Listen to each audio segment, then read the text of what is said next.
Ready to move in premium triplex villas at Bachapalli APR Projects. దేవుడు వరమిచ్చిన పూజారి కరుణించలేదు అన్నట్టుగా తయారైంది తెలంగాణ ప్రజల పరిస్థితి.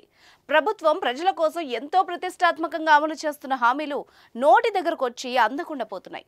6 గ్యారెంటీల్లో ఇప్పటికే పలు గ్యారెంటీలను అమలు చేయగా వాటిల్లో కొన్ని హామీలు అర్హులైన కొందరు ప్రజలకు చేరడం లేదు. అందులో గ్యాస్ రాయితీ ఒకటి. అర్హత ఉన్నా గ్యాస్ రాయితీ రాకపోవడం ఆందోళన కలిగిస్తోంది. ఇందుకు గ్యాస్ కంపెనీలు నిబంధనలు పాటించకపోవడమే కారణం.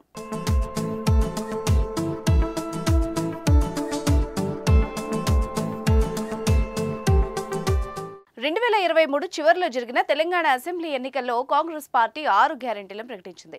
ఇందులో భాగంగా మహాలక్ష్మి పథకం కింద మహిళలకు 3 హామీల్ని అమలు చేస్తామని తెలిపింది. అందులో భాగంగా మహిళలకు ప్రతి నెల 2,500 రూపాయల నగదు, 500 రూపాయలకి గ్యాస్ సిలిండర్, ఆర్టీసీ బస్సులో ఉచిత ప్రయాణం కల్పిస్తామని మేనిఫెస్టోలో పేర్కొంది. వీటిల్లో కాంగ్రెస్ గెలిచిన వెంటనే ఆర్టీసీలో ఉచిత ప్రయాణ సౌకర్యం మహిళలకు అందుబాటులోకి వచ్చింది. ఇటీవల ముఖ్యమంత్రి రేవంత్ రెడ్డి 500 రూపాయలకే గ్యాస్ సిలిండర్ పంపిణీని ప్రారంభించారు. అయితే ఈ పథకానికి నిజమైన అర్హులకు పాలిట గ్యాస్ కంపెనీల నిర్లక్ష్యం శాపంగా మారింది. గ్యాస్ కంపెనీలు నిబంధనలు పాటించకపోవడంతో దరఖాస్తుదారులు ఇబ్బందులు పడుతున్నారు. ఈ పథకానికి దరఖాస్తు చేసుకున్న వాళ్లు రాయితీ రాకపోయేసరికి నగర, పురపాలక, ఎంపీడీఓల కార్యాలయాలని ఆశ్రయిస్తున్నారు. దరఖాస్తుదారుల గ్యాస్ కనెక్షన్ కేవైసీతో పాటు యూనిక్ ఐడి నెంబర్ లేకపోవడంతో రాయితీకి దూరం అవుతున్నారు. గ్యాస్ ఏజెన్సీ, కంపెనీ అధికారులు వీళ్లను పట్టించుకోవడం లేదు. వంట గ్యాస్ కంపెనీలు ప్రతి వినియోగదారుడికి 17 లేదా 10 అంకెలతో ఎల్పీజీ యూనిక్ ఐడిని కేటాయిస్తారు. ఇది లేకపోవడంతో అర్హులకు పథకం అందడం లేదు. గ్యాస్ సరఫరా చేసే సమయంలో వినియోగదారుడి క్యాష్ బిల్లుపై కానీ, డొమెస్టిక్ గ్యాస్ కన్జ్యూమర్ కార్డులో కానీ గుర్తింపు నెంబర్ ఉంటుంది. కానీ ఆ సంఖ్యను నమోదు చేయకపోవడంతో ఇబ్బందులు తలెత్తుతున్నాయి. సుమారు 20 నుంచి 30 ఏళ్ల కింద గ్యాస్ కనెక్షన్ తీసుకున్న వినియోగదారుల వద్ద కూడా యూనిక్ ఐడి నెంబర్ లేకపోవడంతో గ్యాస్ రాయితీ రావడం లేదు.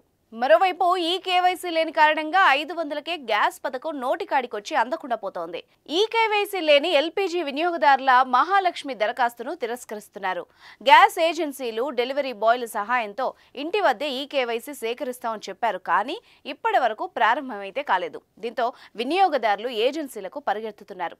తీరా అక్కడికి వెళ్తే ఆధార్ అనుసంధానం లేదని, కుటుంబ సభ్యుల్లో మరొకరి ఆధార్తో అనుసంధానమై ఉందని చెప్పడం వాళ్లను నిరాశకు గురి చేస్తోంది. కొత్త ఆధార్ అప్లోడ్ చేయడానికి మరింత సమయం పట్టడంతో నిజమైన అర్హులు నష్టపోతున్నారు. ఈ సమస్యలపై ప్రభుత్వం దృష్టి పెట్టాలని కోరుతున్నారు.